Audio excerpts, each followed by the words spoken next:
Welcome into the Toyota Lounge, powered by your Front Range Toyota dealerships. This is the DNVR Avalanche podcast. We're doing a mailbag today, and we've got the whole squad of four back together. Megan survived Canada. Barely, but she survived. She's back in the U.S. Good trip, Megan? It was a really good trip. I felt like the second time around, it was even better than before, obviously excluding the border problems. But I liked the fly and drive route more than flying, getting on different planes. So overall, it was a lot smoother and had a lot of good food in Winnipeg. Ooh. A lot of really good food. Can confirm. It's my favorite part about Winnipeg. The eating there is good. Happy for you. I sat at home and ate Easy Mac, so you had to do better than me, I'm sure. Yo, Velveeta coming out with new Velveeta and cheese variants. Really? All right? Yeah, they came out with Velveeta's not cheese. They came out with a pizza one and a buffalo one. I'm sold. I'm unsure.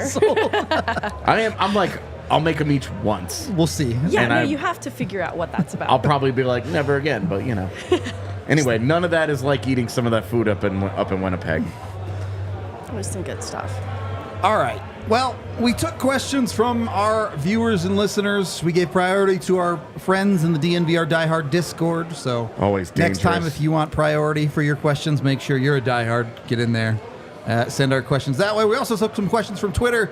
And once we get through all those, we'll take some questions from the live chat. But Tiff has them all lined up. So I'm ready for our first one. All right. The first one is from Eddie.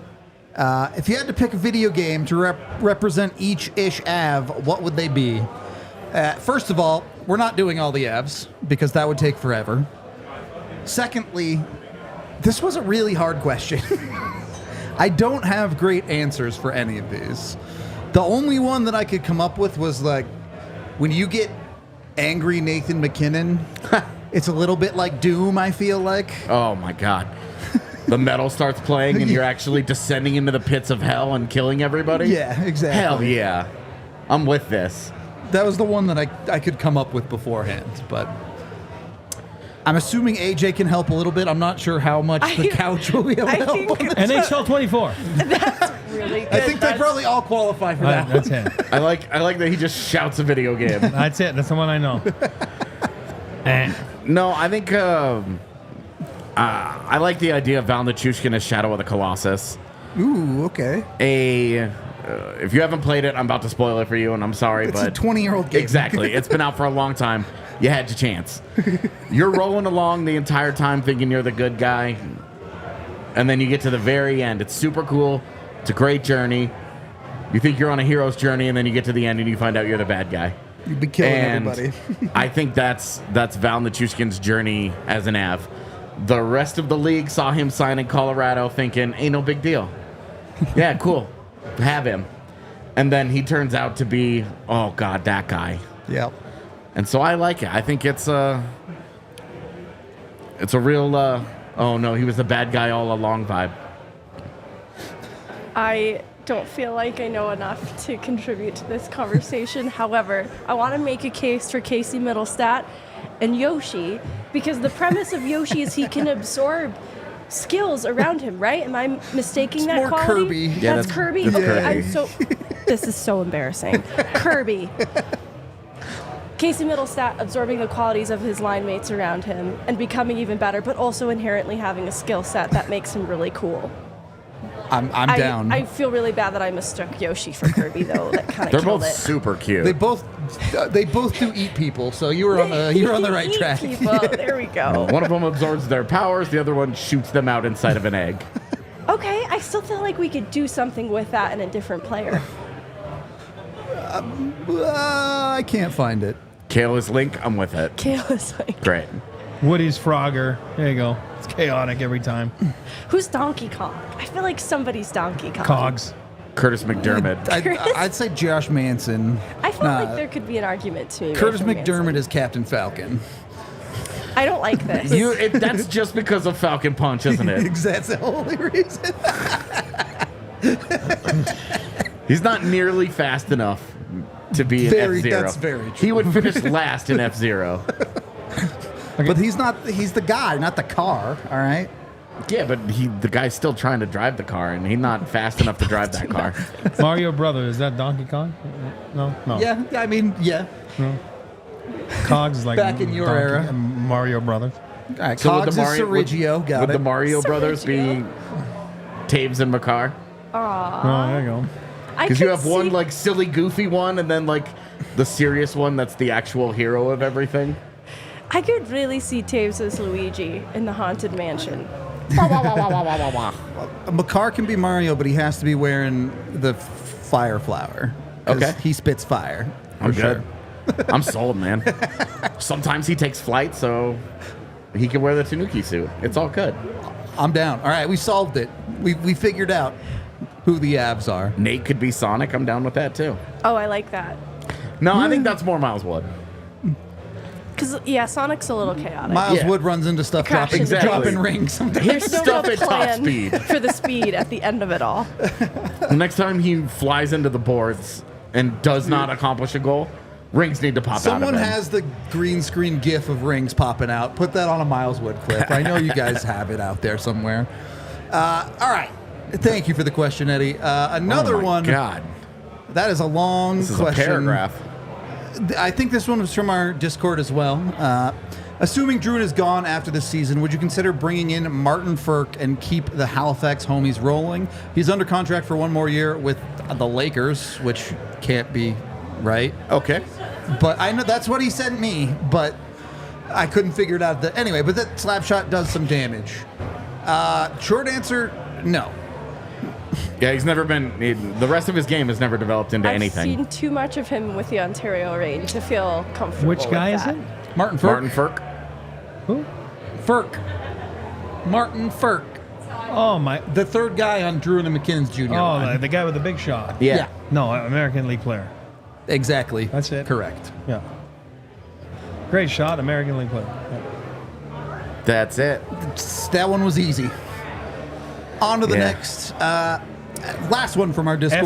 FRK, right? Yes. Yeah. Yeah. Does the rest of the roster have as much respect for Landeskog despite not being on the ice for 2 years? Help new guys coming in buy into Landy as the captain, even without playing with him and really seeing his leadership. Yeah. He's an Adonis. The guy has all the respect of everybody in the organization that has actually won a Stanley Cup. So if you walk into this organization and you haven't won one,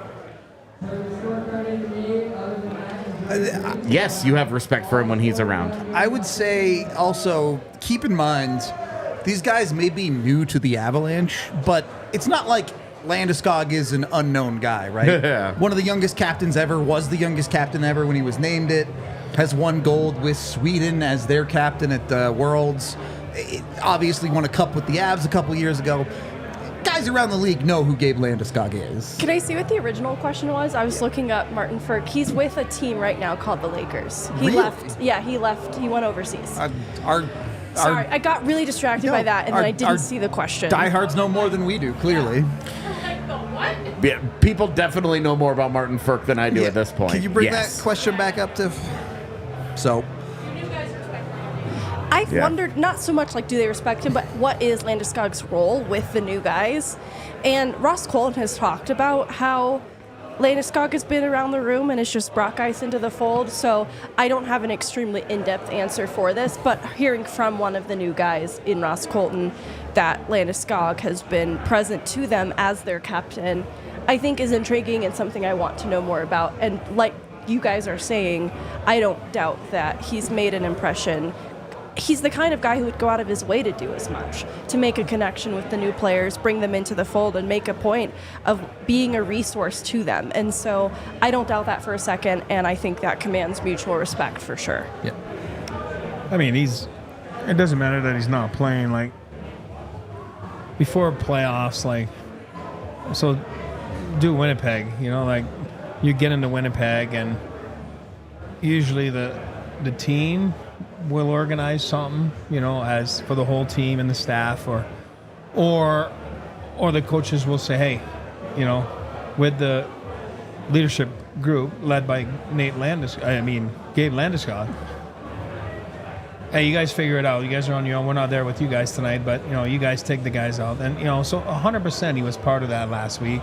And then you have a meal together. Then on the road, you always have a suite, too, or a conference room for the guys to congregate, have some fun, play a little cards, watch a little out-of-town games after having a meal together. So having him around is just huge because you see how he acts and you see how he is. And for new guys, it's very important to see what the culture is. And, I think him being himself and him being around, and he's not busy right now. Yeah, you see him on the ice for a little bit here and there, but him being around at team meals, him being around at team meetings, him being around on the plane, makes a big difference. It does. And then probably even easier when you're not playing because you're not worried about your own game. So you're worried more about the other guys' games, and you can be there just to support them and sometimes just saying, hey, great job. Is everything good? Is your girlfriend settling in Denver? It goes a long way, and Gabe's really good at that. That's why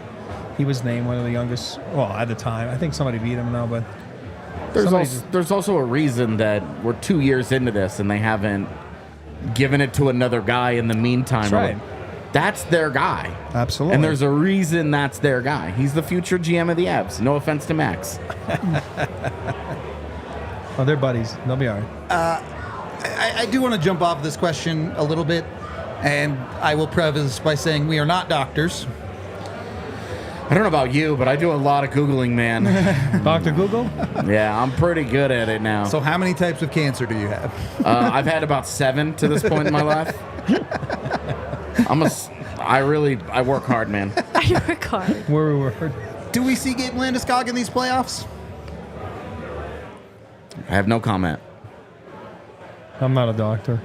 I'm not a doctor. Cowards. I'll speak. Listen, would I love to see him? Absolutely. One of my favorites. Would he like to see himself there? Absolutely. Would the players, management, coaches love to see him? Absolutely. You're looking right now that this is the start of the second round, and it's great to see him get a little bit of progress on the ice on his own. And but you're so far. You hear Bednar talk about, like, for example, Kivi Ranta today, like, that's been sick for freaking 2 games. Well, we got a long ways to go. He has to practice with the group, and so Gabe hasn't played in 2 years. Like, he's got to get the practices with the team, and there's not a lot of practicing in playoffs. And there's the Black Aces or whatever, the taxi squad, whatever you want to call them. The extra guys, right? So, it's not the same. He's ways away. But I'm not a doctor. I think the thing that maybe changed my perspective on this was seeing the confidence that Bednar has in his current group as they're constructed and giving Kovalenko the opportunity to make his NHL debut in the playoffs. That could have easily been Chris Wagner's spot to fill. For sure. And given what Bednar has done in the past, I think he trusts familiarity and experience over the NHL debut of an unknown player.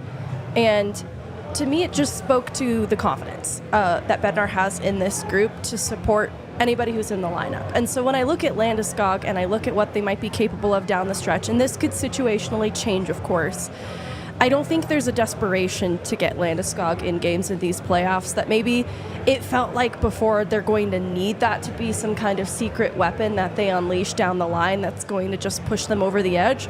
But in seeing what they did in the first round, feel like there's a lot more similarities to the Cup year team than maybe I gave them credit for previously. And it's not to get ahead of myself, and I don't know how much longer Kovalenko stays in those games. I just think it spoke to a confidence that they have in the rest of the group around that.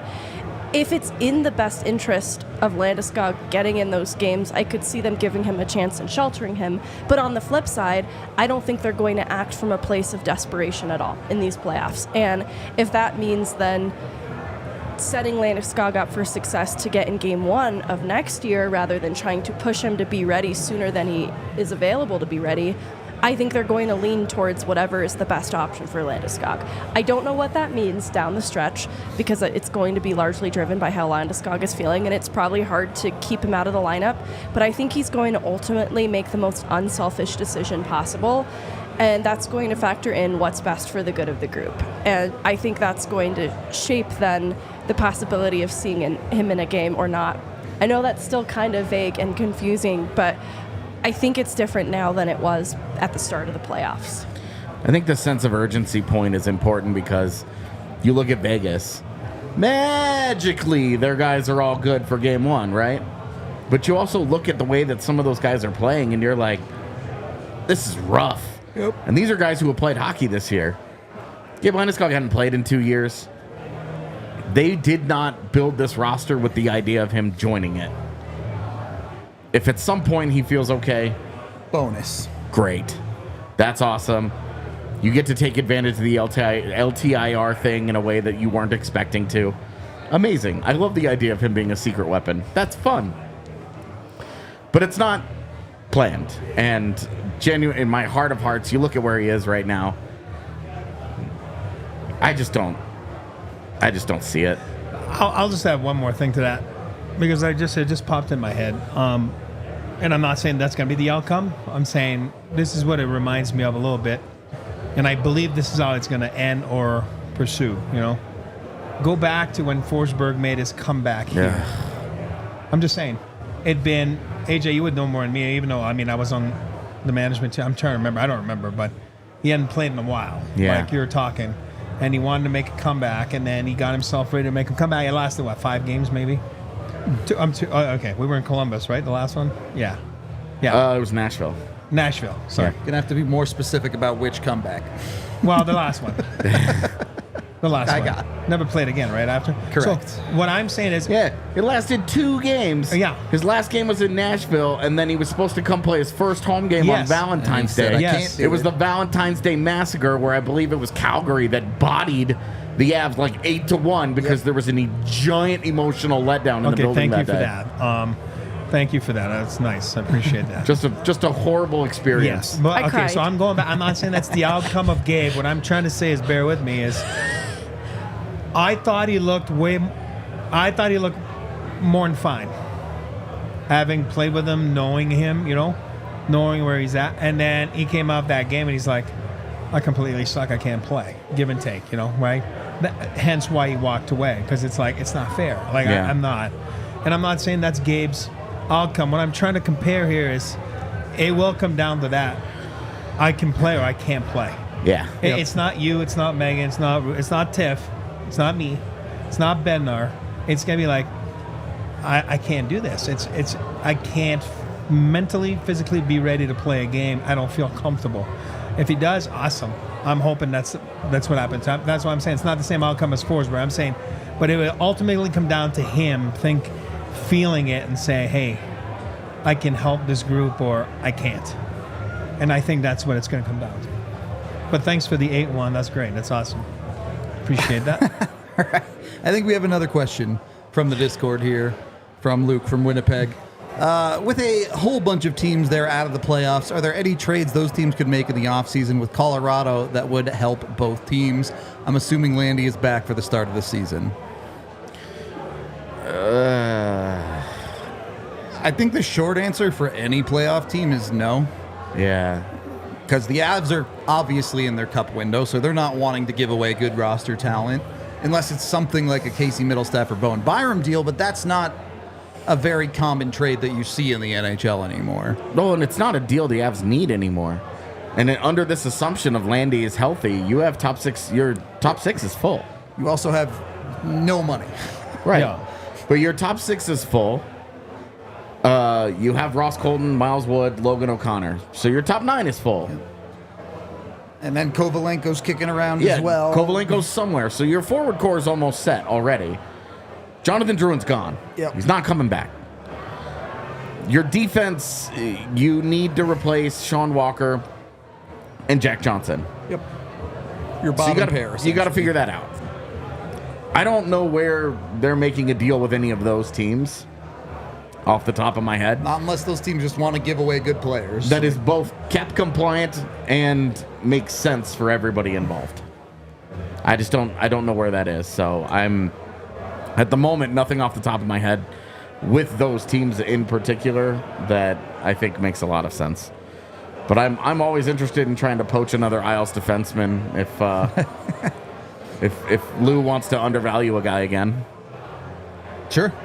Anyone giving away good players, go get them. But yeah, Sam Malinsky should be one of the replacements.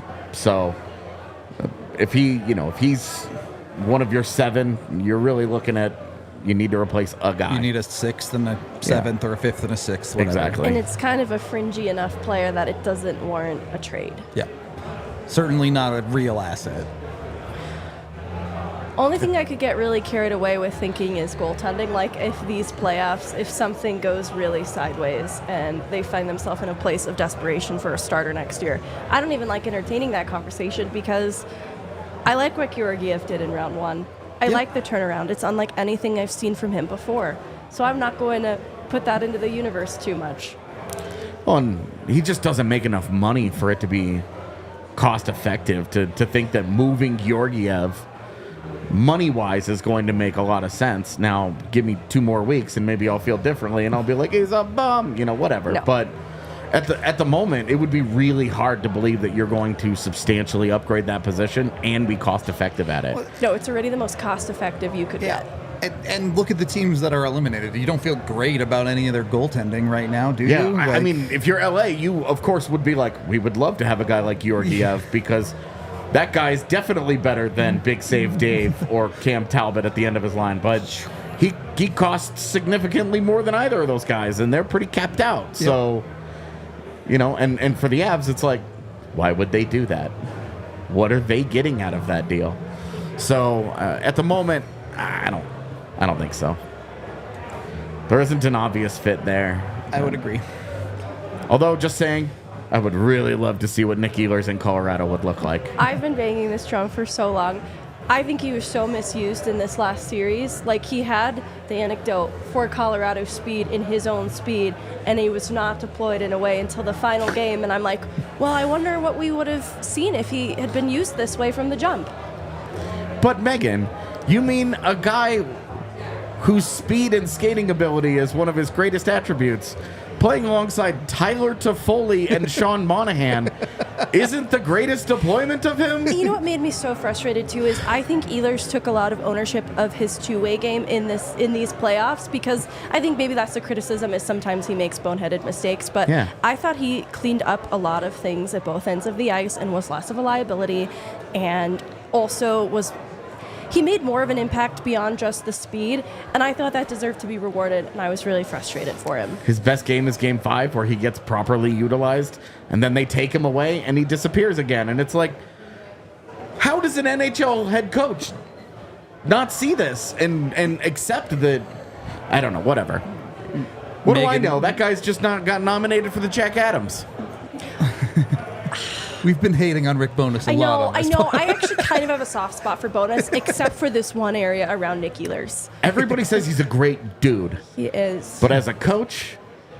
And honestly, I think there's accountability on both sides of this.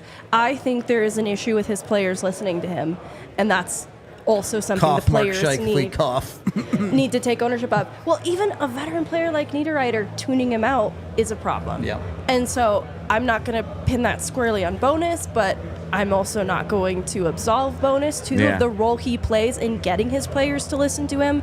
But I felt sympathy because I don't doubt that Bowness had a better game plan than this series indicated, though I do have my own criticisms of it.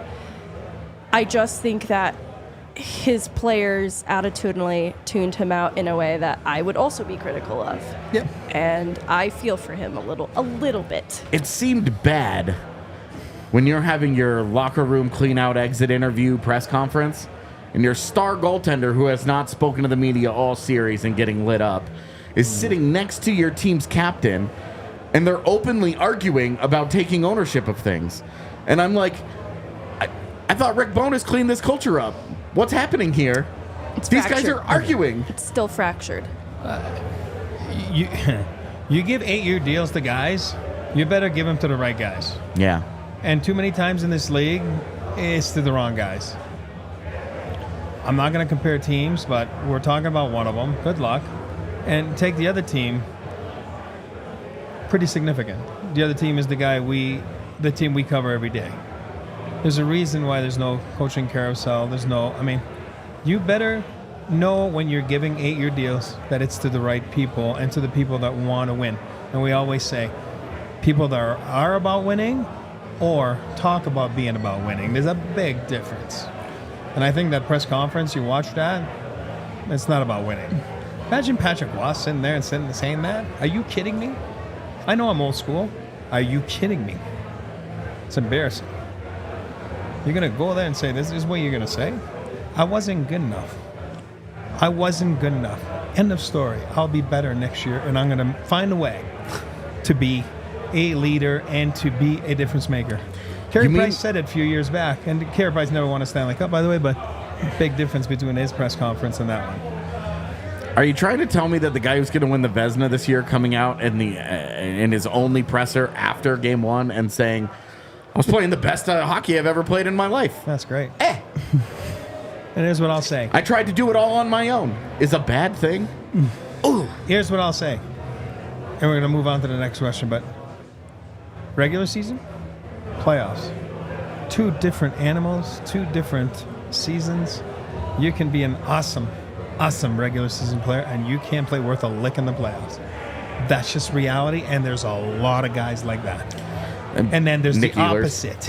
Well, I was going to say that earlier. You want to win? I don't know. I don't know. Yeah. But you want to win, Arturi Lehkonen, that's your guy. That's your guy. Yeah. So I'm just saying, there's guys, Claude Lemieux, with the old people listening. You got to live with them sometimes in the regular season, but when the frickin' push comes to shove, and it's about winning, because if you lose, you're done, and you don't get to have that silver thing, it's a different mindset. Some guys can, a lot of guys can't. Well, if you want a car equipped for any season, go get yourself a Toyota. Visit your Front Range Toyota dealerships today. Tons of amazing cars for everyone. I will admit I'm not a huge car guy, but I was talking to some people in our Discord who are big car people, and they shouted out Toyota for their GR series of cars. If you're a car enthusiast, they have versions of the Corolla that's a GR. They have a handful of other versions of cars as well that are for the enthusiast, that come with things like turbochargers and all these other fancy car words that I pretend to know what they are, but the car goes vroom. That's what I know. Hell yeah, carburetors and stuff. Exactly. So if you know more than us about cars, Toyota's still the place to go with their GR series. Of course, you can also get it on their trucks like the Tundra or their hybrid iForce Max Tundra if you want an electric truck. 16 different hybrid vehicles to choose from when it comes to Toyota, the most of anybody. So go over with Toyota. They are the official vehicle of DNVR, so shout out to them for that. They also just so happen to be the official vehicle of the Colorado Avalanche. Like I said, any season, regular season or playoff season, either way, Toyota has you covered. Go to your local Toyota dealership in AutoNation Toyota, Arapahoe and Centennial, Corwin Toyota in Boulder, Groove Toyota in Littleton, Mountain States Toyota in Denver, Stevenson Toyota East in Aurora, and Stevenson Toyota West in Lakewood. Once again, the official vehicle of the Colorado Avalanche and the official vehicle of DNVR. And once you got your Toyota, maybe it's time for a little bit of a road trip out to Vegas. Go to Circa Resorts and Casinos, take the playoff plunge with Circa. If you saw us hanging out there for the rookie tournament last off season, you can book your stay at circasports.com and use code DNVR20 to get 20% off. You get access to Stadium Swim where you can take that playoff plunge, get into the beautiful pool, watch playoff hockey on the 90-foot television. Highly recommend if you've never been. You got to go check it out. If that's not your thing, they also have a 3-story sports book where you can watch sports. They've got a gigantic casino. It's an adults-only casino, so you don't have to deal with little kids running around. It's a great place to go stay in Vegas, especially when you get that 20% off. So book your stay with that DNVR20 code today. Second period, we have one more question. I don't know if I'd say this from the Discord necessarily, but it's from everyone. Like 18 people asked us this question. What does the lineup look like with Jonathan Drouin in? Jonathan Drouin. Drouin? We talked about this the other day. It looks better. It does. Boom. The easy spot, drop him in on that leftover second line spot. Parise played there a lot. It was Brandon Duhaime a little bit when Parise missed the 15 minutes in Game 5 or whatever it was. It feels really easy to drop Drouin into that spot. The question is, what do you do with the rest of the lineup behind that?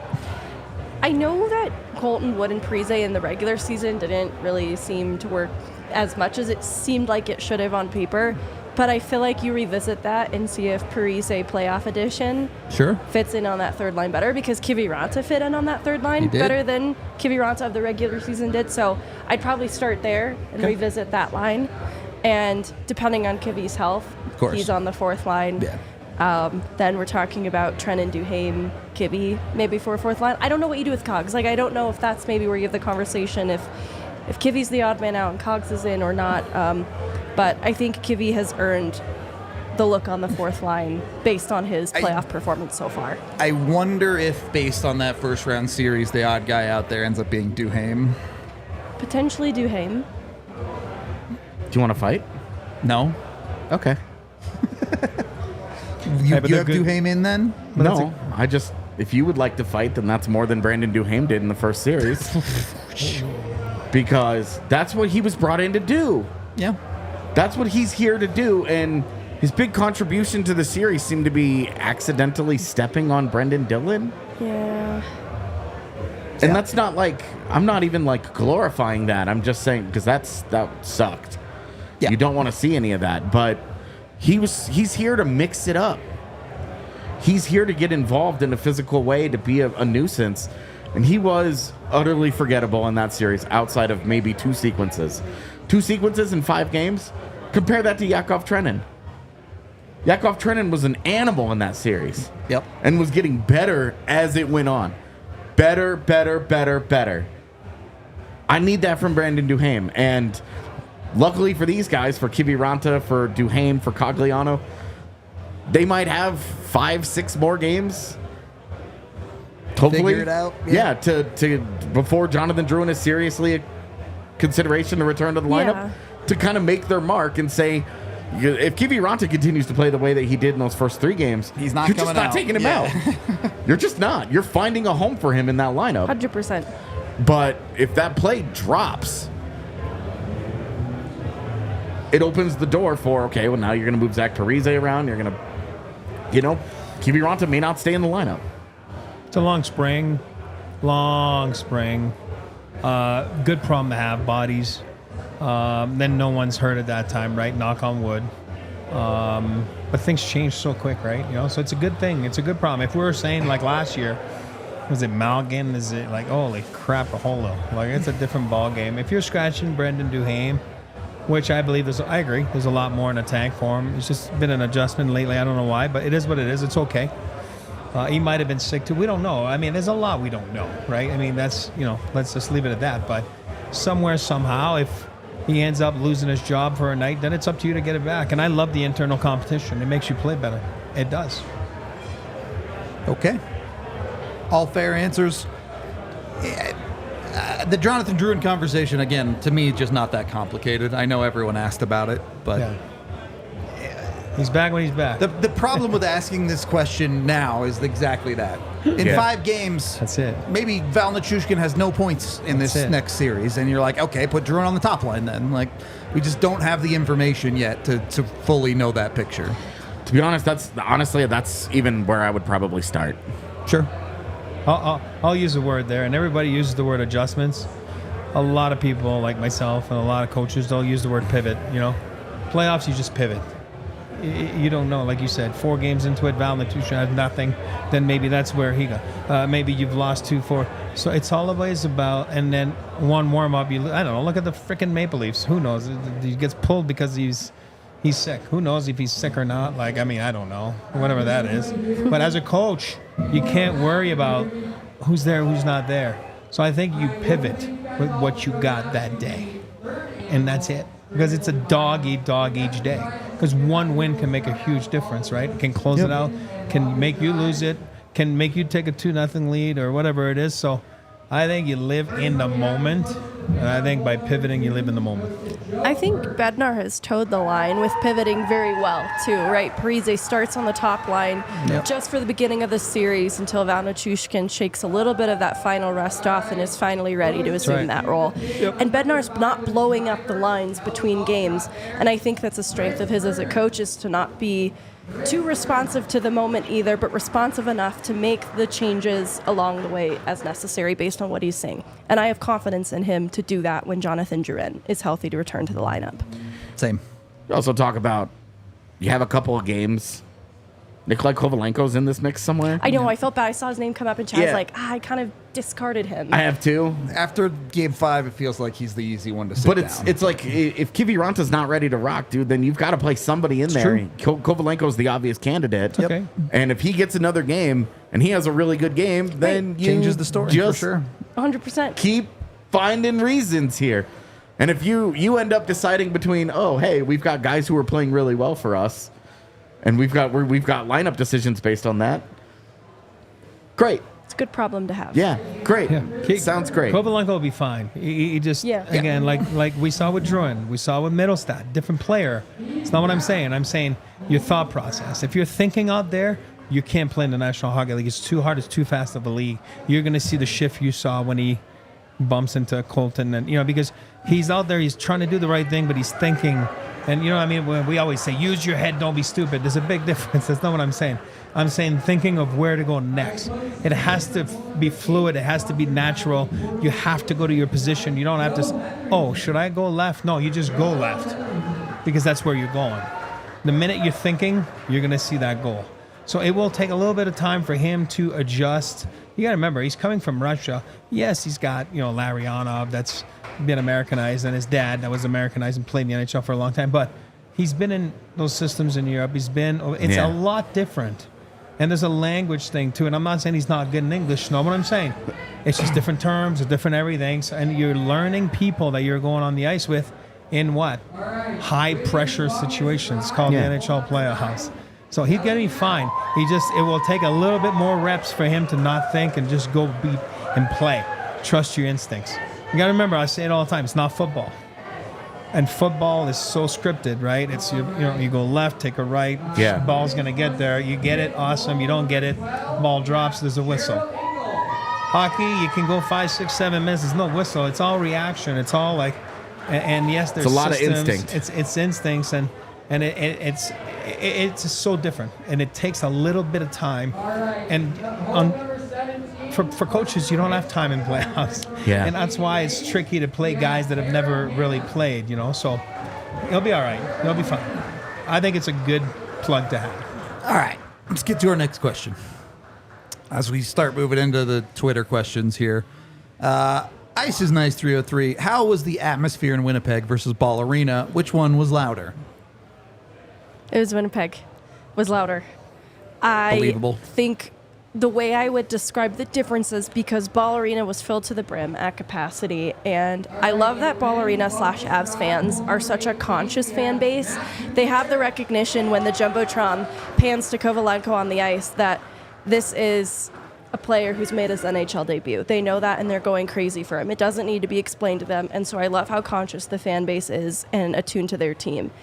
But the noise level at Canada Life Center was just louder, and it vibrates by how loud it is. Ball Arena is, again, very engaged throughout the entirety of the game. It just didn't hit the same noise level that the Winnipeg fans did.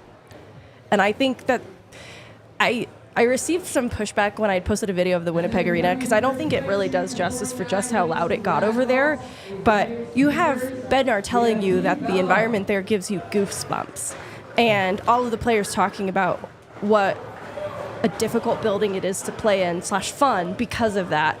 And so it's not a criticism of the Ball Arena atmosphere. It was fun, and the technology for the Ball Arena presentation was better. Between...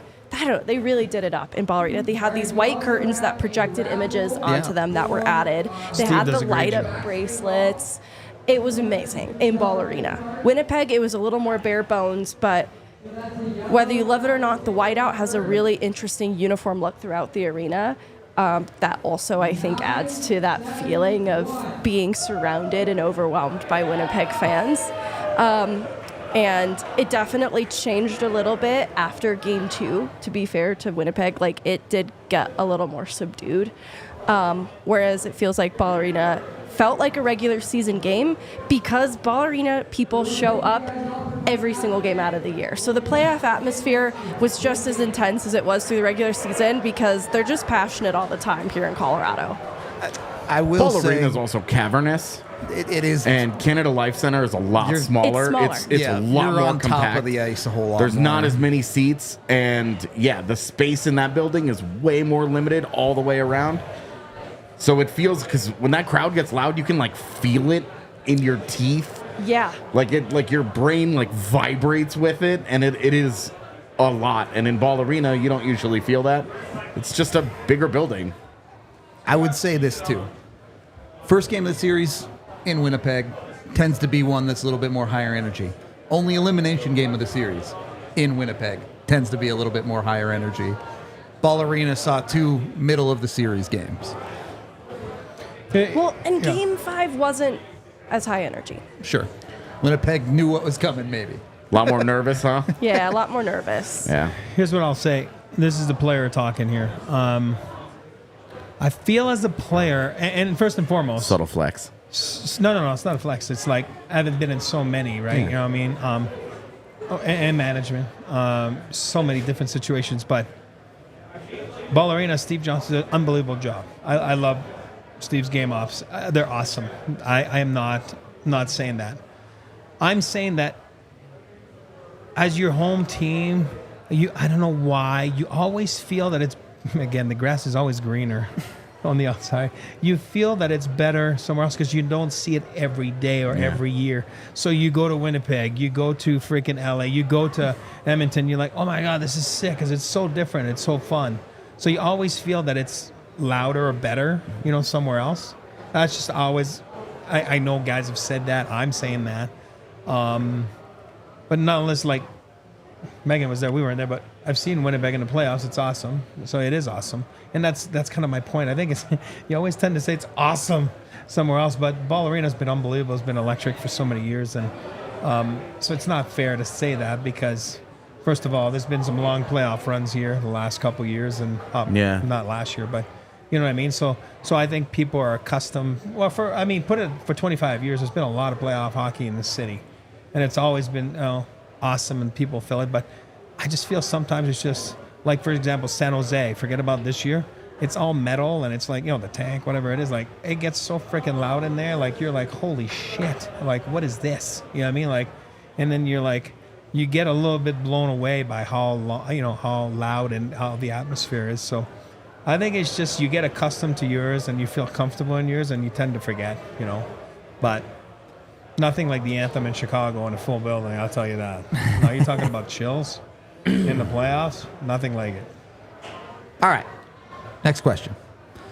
Octopus, maybe a question for Eric, but what's the day-to-day like for a black ace? Yeah, good question.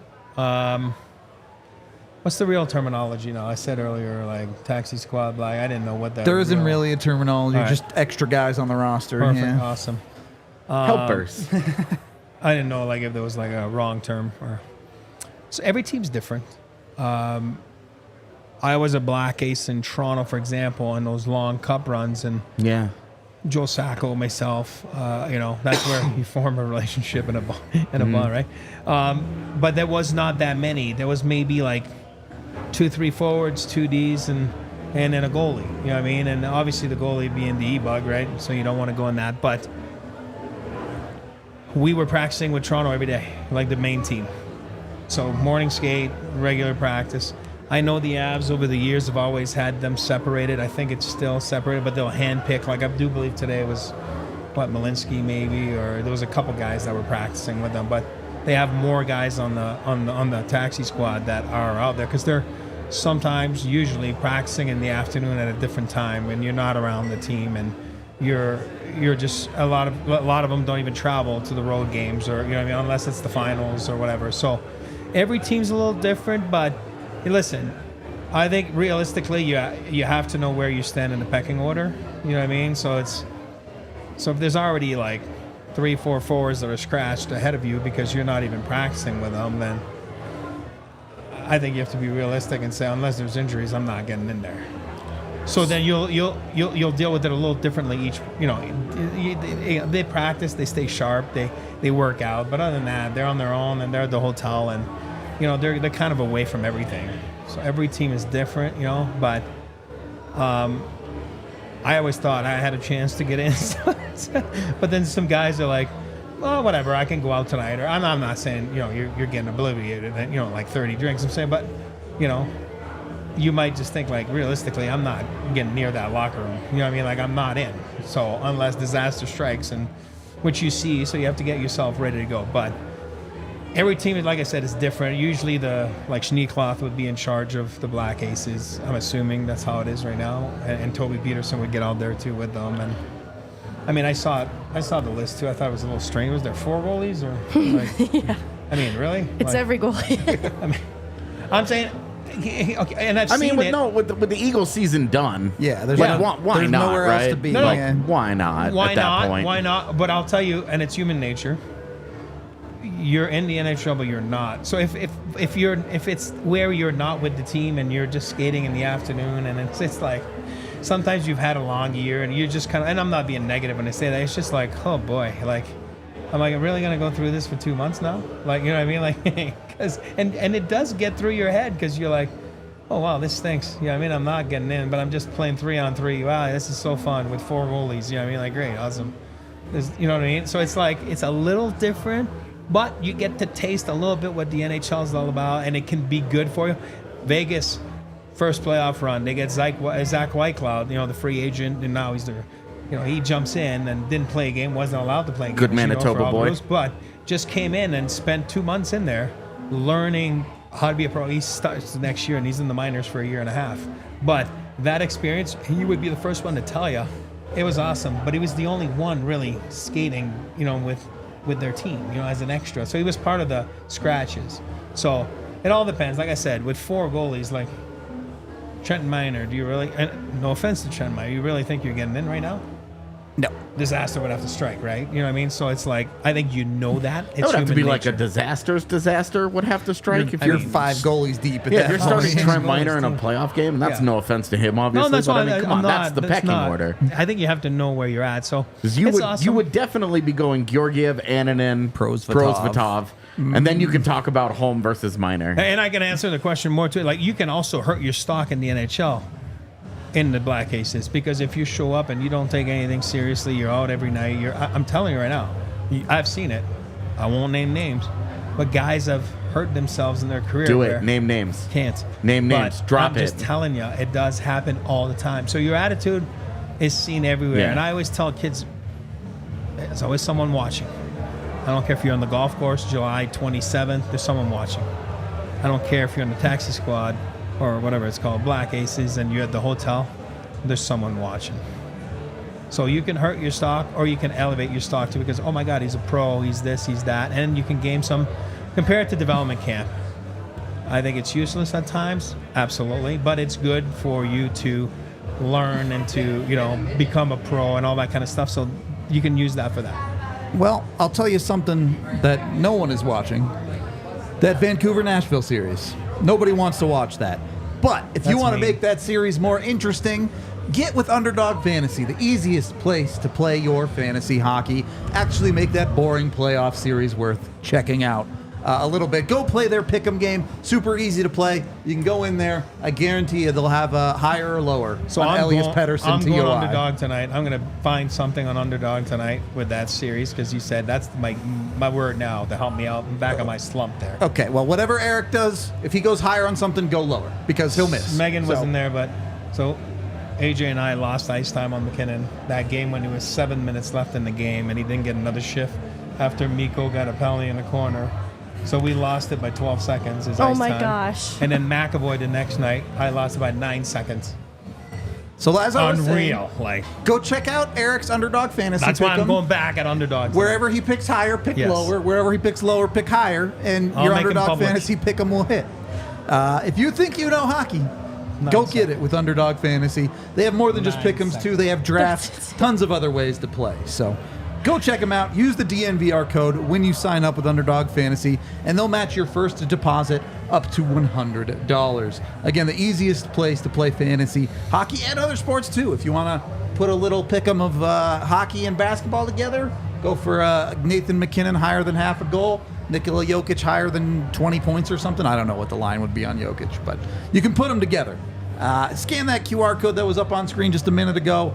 And of course, when you do play with Underdog, you must be 18 plus, present in a state where Underdog Fantasy operates. Terms apply. Concerned with the play, call 1-800-522-4700 or visit mpcgambling.org.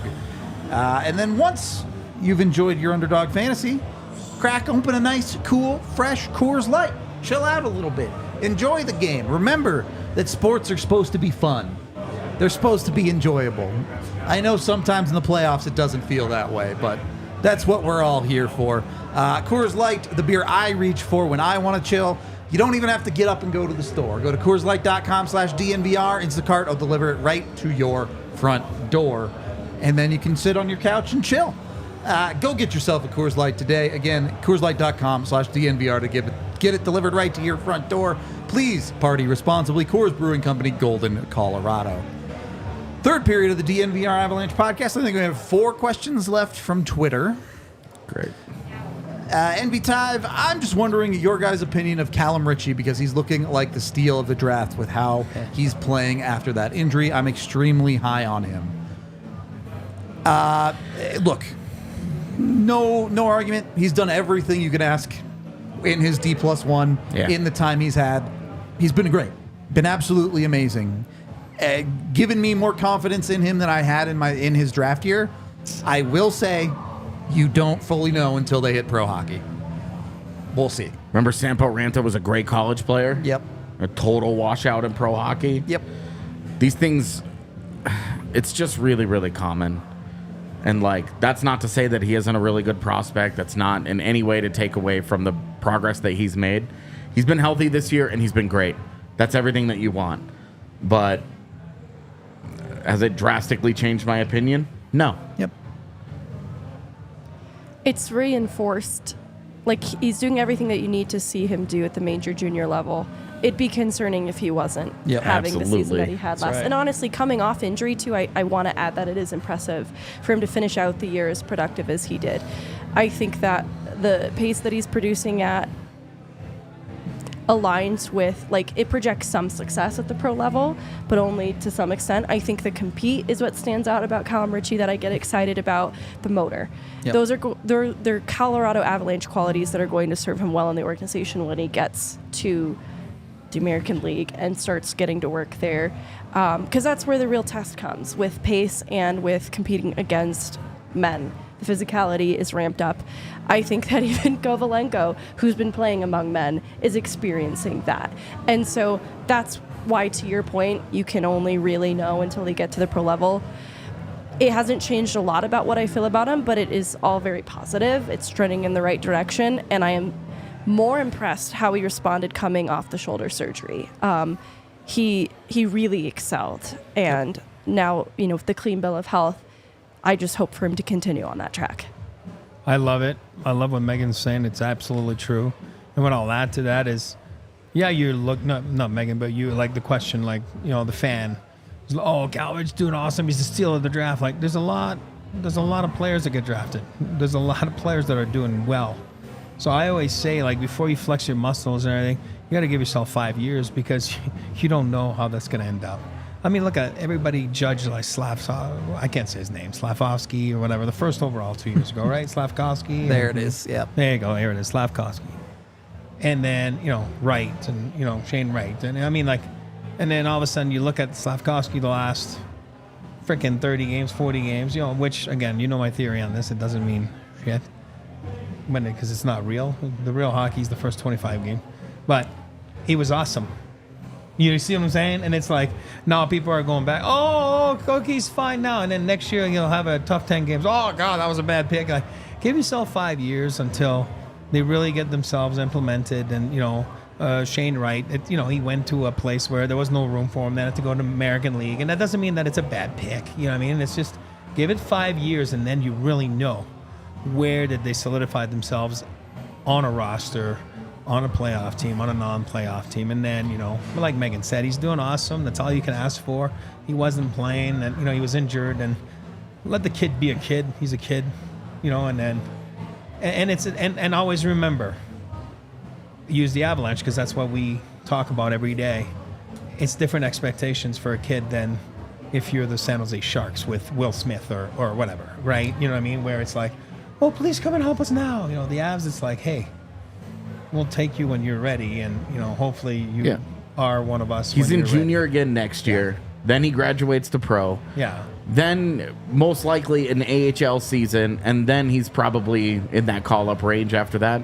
Now, if he plays outstanding and he pushes that timeline up, great.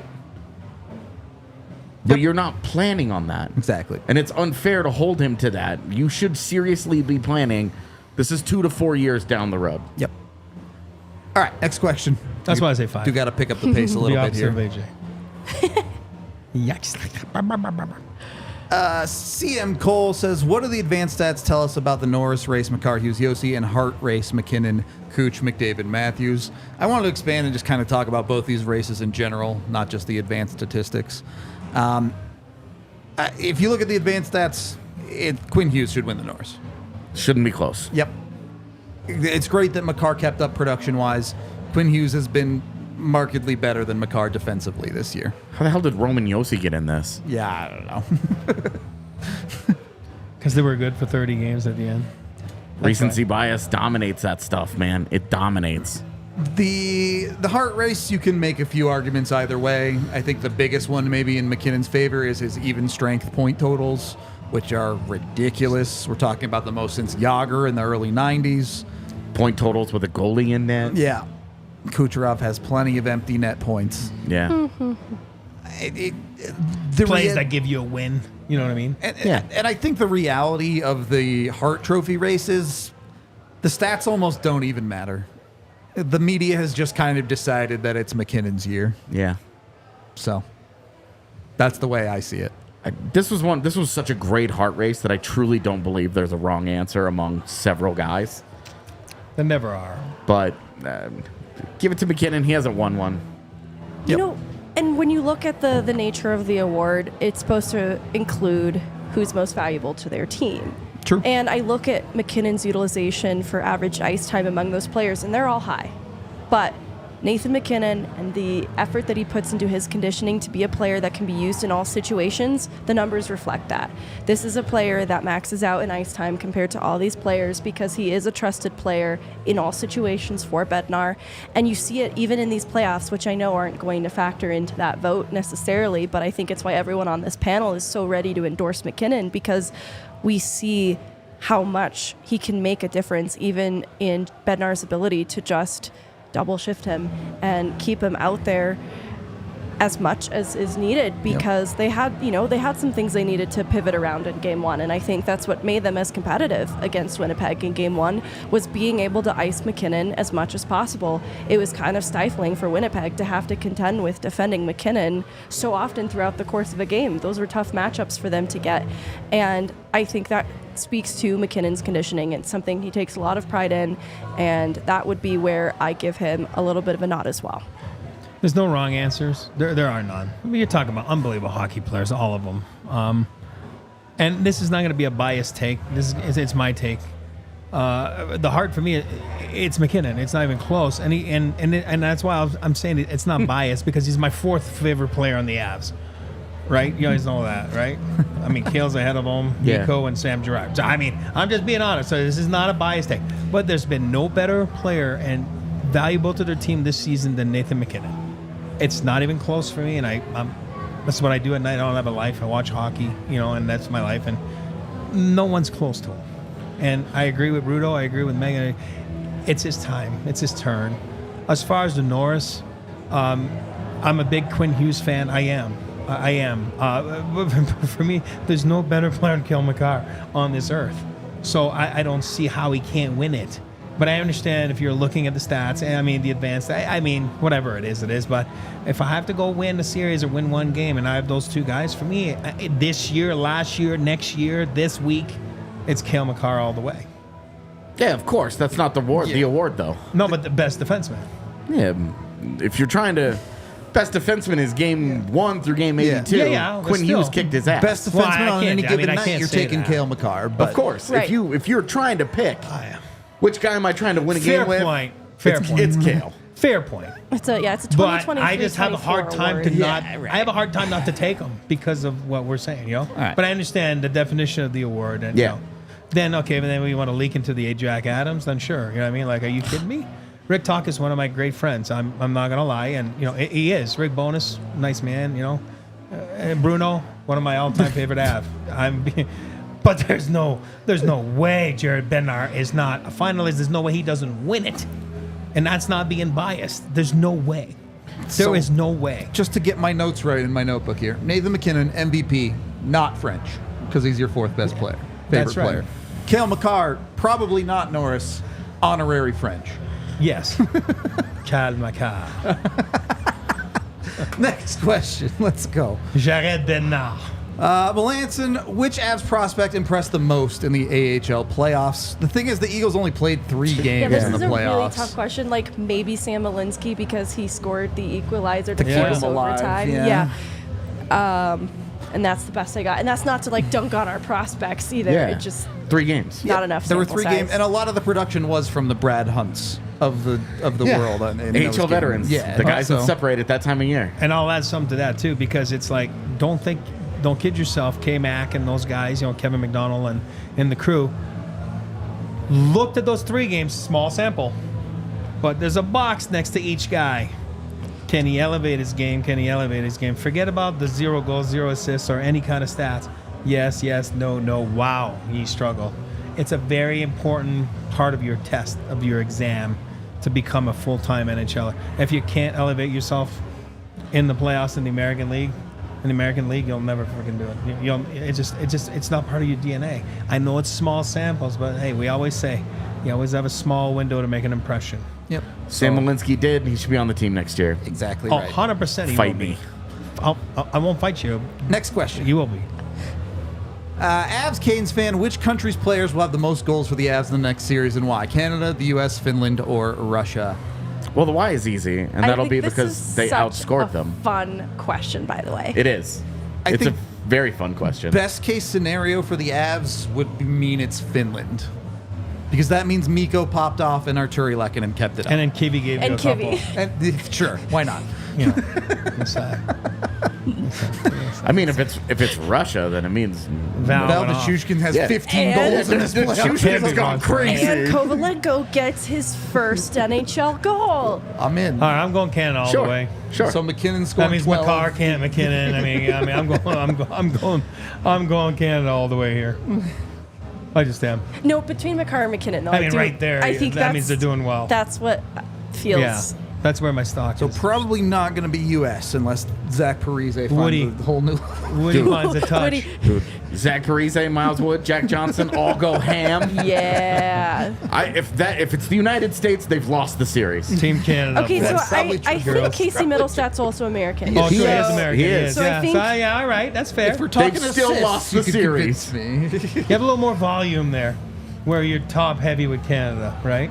It does Yeah. feel top. Yeah. Yeah. Tays, Makar, If the defense Mac. is doing it, it's going to be hard to stop Canada, for sure. Drouin, It is come back. fun to see the diversity of countries represented Yeah, it's throughout their awesome. lineup, though. I agree. All right. We are sponsored by Breckenridge Brewery, the official craft beer of DNVR. You can go get your Breck Brew at any local liquor store. Use the Breck Brew locator online at BreckenridgeBrewery.com. Go find it. Dozens of flavors. Something for everyone. Of course, I love them out here. Between them and Coors Light, they're the good stuff. Those are the beers I drink. And then we're also brought to you by us. We were talking about Cal Ritchie earlier. There was a Die Hard piece out on him. I talked for over 15 minutes with Brian Wilsey of Avs player development staff. If you want to learn more about Cal Ritchie and his path towards the NHL, go check out that piece as a diehard. Becoming a diehard also gives you a ton of perks. You get a free shirt with your membership. You get discounts at the locker. You get discounts at the bar. You get first access to things like the takeovers of Ball Arena. So go check it out. Of course, you become part of the Discord and can ask us questions that get priority on a show like this. Consider becoming a diehard today. It helps support us a ton. We do appreciate all of y'all that do support us. Beyond that, we have a couple of questions from the chat today. The first one being, is it Barron's time? No. No. Next question. Sean Barron's, do you think he can push for a spot next season? No. I doubt it. It's not impossible if he comes into camp and just blows the doors off, is objectively better than Sam Malinsky, maybe. But it would take a lot for him to skip the AHL. I think they've shown patience with Barron's path just to even getting his ELC that I don't see the need for next year to be Barron's year. I think it would benefit him to have a full AHL year. What did Malinsky get this year? How many games? 20? I don't know. I think it's 30-something, but... Really? That'd be. Can you look? Yeah. Yeah. But, and while she's looking, I'm going to say, think of it that way. Think of him as Sam Malinsky this past year. You need to get in there, get your feet wet, go and learn, make some mistakes where it's not as glorified, as magnified, and learn how to be a pro. And that doesn't mean he's not a good player. That doesn't mean Sam Malinsky's not a good player because you play in the American League. You guys know what I say. You should play in the American League. I think for me, you should play in the American League. It's important. Well, 23. 23. So let's say he does 20 to 30 games. If he blows the doors off that, good for him. That means he's been awesome. But I think the expectation should be that. A little high 25 corridor rides in the car, and learn and be there and then make decisions, right? That's just what it is. Barron's also has less pressure on him immediately because he's a couple years younger than Malinsky, where Malinsky was like, we need to know right away what's up with this guy. True. Fair point. And then one final question asking about the Avs' amazing offense. How did it get here? Who's responsible? A timeline. Being shitty. This is a book. Yeah, there's a lot that goes into that. I feel like this is a trip down Avalanche history. The key pieces are the Avs win the lotto over the Panthers to get Nathan McKinnon. Yep. Nico Rantanen falls to 10 in the draft, and the Avs just make the obvious in an all-time great draft. Yep. That draft class is incredible. Yep. Those are the two key pieces, and then obviously the Avs losing the draft lottery to draft fourth and take Cale Makar in 2017. After a 48-point Those season. are the major pieces on how it got here. Losing the lottery and not getting Jack Hughes is still something that... Stab to the chest. Oh, man. Love Casey Middlestat, but if that's Jack Hughes... All right, before we get out of here, I do want to shout out some of our newest diehards, including David76063, Ernest Ogleman. I don't know if I said that right. I'm sorry. Skaner at Wine, Atwine. Nice. I shouldn't have this job. I can't say any of these names. Syed Atif, Gratishar 53, Fevau Vabs. Nice. Fevau Vabs. French? I'm not. Zakaz Kuni Sina Calvin Incor. Mike Garrison, Cody K23, Mike Jones, Jonesy, Bedus 2, Drip and Ripple, Dingus Flamingus, Toddaway 22, Fan Studio, Dralex, Bowie Knife 11, JRS, Mike Laird, Cheek Family, and Megatron 30. I'm sorry, was that Dingus Flamingus? That was Dingus Flamingus. That was Megatron 30 is me. a truly excellent online name. Yeah, that's just me. Thank you so much to all of our new diehards. We do appreciate all of you. We're trying to shout you guys out every week. That's all we got for today. We've already run long. You got something? 10 seconds. Go. Because it was pertinent to a question earlier about what do they get out of the taxi squad or whatever. And you mentioned a name and it popped right away in my head, Brian Wilsey. Yep. Go back to Brian Wilsey when I was a player. He was in juniors because he was younger than me. And I remember him leaving an impression in training camp, like as veterans, as older players, you were like, oh, wow, this kid's awesome. What a good kid. And he was not a high, I think Wilson was a fifth rounder or something like that. It wasn't a first rounder. I think it was lower than that. Was lower than, I don't know. He wasn't a first rounder. He wasn't a high profile. It wasn't Alex Tanguay or, And I remember saying all the time, Wilson's awesome. And then I remember Wilson as a taxi squad guy in those big, deep runs with the Avalanche and even maybe the 01 Cup. Awesome. You talk about a great attitude and like made a name for himself in those taxi squads with his professionalism, with how to be a pro, and look at him now today. He carved out a nice NHL career. Now he's working in development for those reasons. So that was, I just kind of, when you said the name Wilson, I always had so much respect for Wilson. I was like, oh, here you go. I remember him carving in. I mean, that doesn't mean he didn't do well in the American League, didn't do well. I'm just saying. But it goes a long way how you conduct yourself. And like, young guy, make decisions. Brian Wilson, training camp all-star. Always. The number of times that I went to Avalanche training camp and I was like, who the hell is Brian Wilson? What is this? This guy's an animal. All the other guys are going 70%. Yeah. And Brian Wilson's going 400%. That guy was maxed out on day one of camp. Class act. And he's making him an impression. Yep. Do that, please. Always. This last year, there were two guys that stood out that did the same thing. It was Ivan and Maro Shedlishka. Now, unfortunately, the exploded. Yeah. Now he's back. the big injury really hurt. But Ivan gets an ELC out of it. There you go. And Jedlishka was a guy they were like, you're not going back to Europe. Yeah, We want stay you. here." We want you with the Eagles. It sucks that the injury sapped an entire development season from him. But that is a guy at the start of camp next year. You just watch that cat. Yep. All right. We are going to be off for the weekend. However, we will be dropping preview videos for the Round 2 series on this YouTube channel starting tomorrow evening, most likely. So keep your eyes peeled for those. Make sure you're locked and loaded for Round 2. We appreciate you all, and we are gone. We all silly like the mayor.